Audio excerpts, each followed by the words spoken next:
बड़े अरसे से ऑपरेशन सिंदूर 2 का चर्चा करने वाला भारत इस टाइम पर तैयारी पकड़ने की कोशिश कर रहा है और फायदा उठाने की कोशिश कर रहा है उस बात से जो हमारे वेस्टर्न बॉर्डर में हुई। अमेरिका पर जरूरत से ज्यादा भरोसा कर बैठे हैं। राजनाथ सिंह साहब भारत के डिफेंस मिनिस्टर कहते हैं जी कि पाकिस्तान का चप्पा चप्पा एक एक इंच हमारे ब्रह्मोस मिसाइल की रेंज में है। भाईजान ने कहा है कि पाकिस्तान का चप्पा चप्पा ब्राह्मोस के रडार पे है। ब्राह्मोस सबसे पहले तो भारत नाम चेंज करना चाहिए।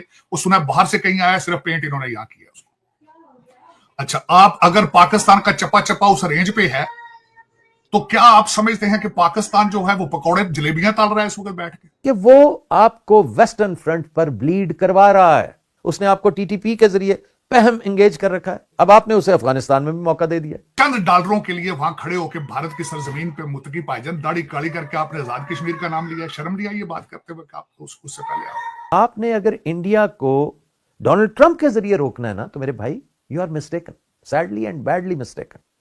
चुनांचे ये भी ख्याल खाम साबित होगा कि इंडिया खामोश बैठा रहेगा। होगी भी तो छोटी मोटी कोई 2-4 हरकतें होंगी, 2-1 जहाज वो गिराएंगे, 5-7 आप गिरा देंगे, तो बस इसी में। ऐसा नहीं है।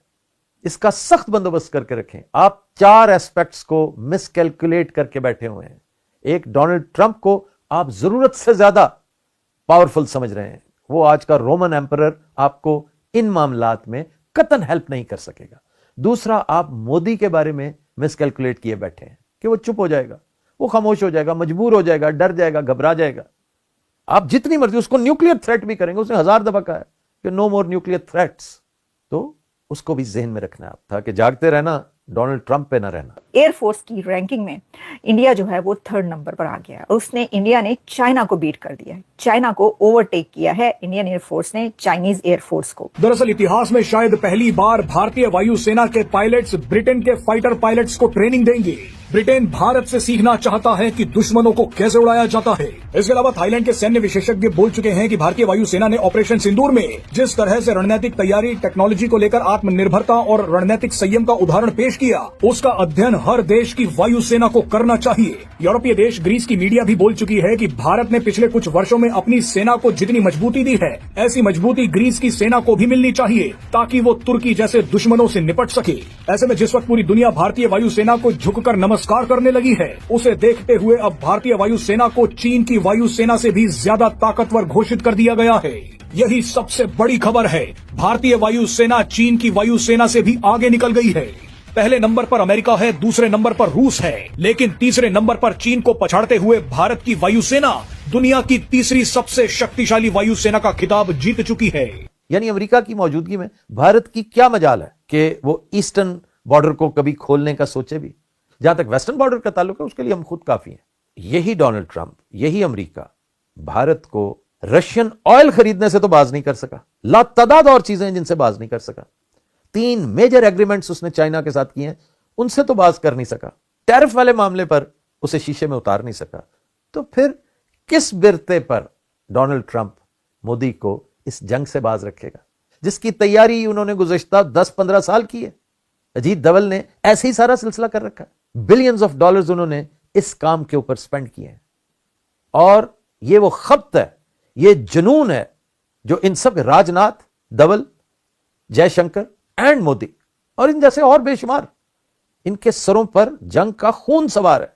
आप जितनी मर्जी कोशिश कर लें, इन्होंने बाज। नमस्कार दोस्तों, स्वागत है आपका नए वीडियो में। दोस्तों, पाकिस्तानी इस समय बहुत सदमे में हैं और वो बार बार कह रहे हैं भारत किसी भी टाइम हम पे हमला कर सकता है, हमें भारत से लड़ने के लिए एकदम तैयार रहना चाहिए। और अब हमें इस तरीके से तैयार रहना चाहिए कि हमें टेक्नोलॉजी का भी उपयोग करना चाहिए, क्योंकि भारत के पास अब ब्रह्मोस और S-400 जैसे हथियार हैं जिनसे बचना मुश्किल ही नहीं, नामुमकिन है। और अब हमें साइंस के क्षेत्र में भी आगे बढ़ना चाहिए। और इन मदरसा छापों को ये नहीं पता कि ये मदरसा में पढ़ाए जाते हैं या उनको जिहाद सिखाया जाता है तो सिर्फ मरने के लिए। साइंस एंड टेक्नोलॉजी से तो इनका कोई नाता ना ही है और ना ही रहेगा। इनको सिर्फ जिहाद सिखाया जाता है कि आप आओ भारत में फटो और मर जाओ। तो दोस्तों, वीडियो को पूरा देखिएगा, पसंद आता है तो चैनल को सब्सक्राइब जरूर करें। दोनों औरतों के खिलाफ है। दोनों के ज़हन में वहम जो है वो समझते हैं ये हम अखंड भारत बना के सारे खित्ते को दोबारा हिंदू बना देंगे। वो ये समझते हैं कि हम सारे खित्ते को टेक ओवर करके इस्लाम ले जाएंगे, मुसलमान ले बना देंगे। दोनों का एजेंडा एक है। दोनों का एजेंडा। आरएसएस और तालिबान दोनों एक ही कॉइन के दो सिक्के के, एक सिक्के के दो रुख हैं। तभी तो जफियां और चुमियां और सारा ये हो रहा है। इसकी वजह ये कि एजेंडा एक। सबसे बड़ी मुसीबत इतनी बड़ी है, मैं अगले दिन हैरान हो गया हूं, हमारे डोनाल्ड ट्रंप साहब ने भारत के एम्बेसडर के सामने खड़े होकर कहा है, हमारे वजीर आजम की तारीफ की, फेवरेट फील्ड मार्शल, और 6 तैयारों से बढ़ा के 7 तैयारी कर दी। और उन्होंने खुद कहा ये नया एम्बेसडर सामने बैठे। इससे बड़ी बेइज्जती और सुबकी क्या हो वॉशिंगटन डीसी के अंदर। फिर वो जो इंडियन भाईजान हैं जिनको पकड़ लिया गया है, हालांकि वो रैंड कॉर्पोरेशन के जो स्टेट डिपार्टमेंट के थे, वो भी एक सिग्नल है। वो भाईजान इंडियन फॉरेन मिनिस्टर के बड़े करीबी दोस्त समझे जाते हैं। ये वॉशिंगटन डीसी में ये खबरें चल रही हैं। That is another signal. आप ये देखें कि डायस्पोरा पे क्या असर होगा उसका। और सबसे बड़ी बात यह है कि जो हमारे डोनाल्ड ट्रंप साहब खुल के सामने आ जाते हैं कि एप्पल को कह देते हैं कि आपने भारत में नहीं जाना, आपने इनको भर्ती नहीं करना। 3.25 लाख बंदा हर साल जो आता था वो बंद कर दिया गया है। H1 वीजे पे $1 लाख लगा दिए। जो सारी दीवार पे लिखी हैं, वो कहते जाने ना जाने गुल ही ना जाने, बाग तो सारा जाने। डोनाल्ड ट्रंप के मामले में हमारी इस्टेब्लिशमेंट सख्त भूल का शिकार है। इसने हमाकत की है कि जो उस पर भरोसा कर लिया। उसकी ना पहले चलती थी ना अब चलेगी। उसके अपने मुल्क की हालात ऐसे भयानक हैं, ऐसे परेशान कुन है। आपने कल परसों सुन लिया होगा, नो किंग वाला कितना बड़ा मुजाहरा, कहते हैं अमेरिकी तारीख का सबसे बड़ा मुजाहरा था। और अभी आने वाले दिनों में देखिएगा, आपको तमाशा नजर आता है। वो सिविल वॉर जिसका मैं तज़किरा करता हूं, मैं तो आंखों से देख के आया हूं भाई, लेकिन मैं वॉर होती देख कर नहीं आया, उसका माहौल बनता देख के आया हूं। हम जैसे लोग उसका माहौल देखते हैं, पंजाबी में इसको कहते हैं मोहाड़ देखते हैं, फिर पता चलता है कि ये ऊंट किस करवट बैठेगा। तो मैं तो देख के आ गया हूं। फिर अफगान पॉलिसी, मैंने गुजारिश की थी कि हमने खामखा बहुत थोड़ी प्लानिंग के साथ, इसको बहुत आसान समझते हुए रजीम चेंज करना चाहिए। अब एक दफा आप एक्सपोज हो चुके हैं कि आपने अफगान तालिबान को रिप्लेस करना है। हमने कुछ लोगों को एलिमिनेट करने की कोशिश की, किसी की हुकूमत को इरेज करने की कोशिश की। तो ये कैसे मुमकिन है कि दोहा में जाकर वो ये सारा कुछ भूल जाए? वो नहीं भूलेंगे।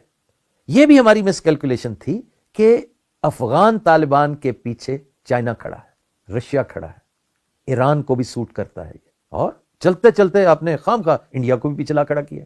तो इस वक्त तो बहुत तगड़ी पोजीशन में है।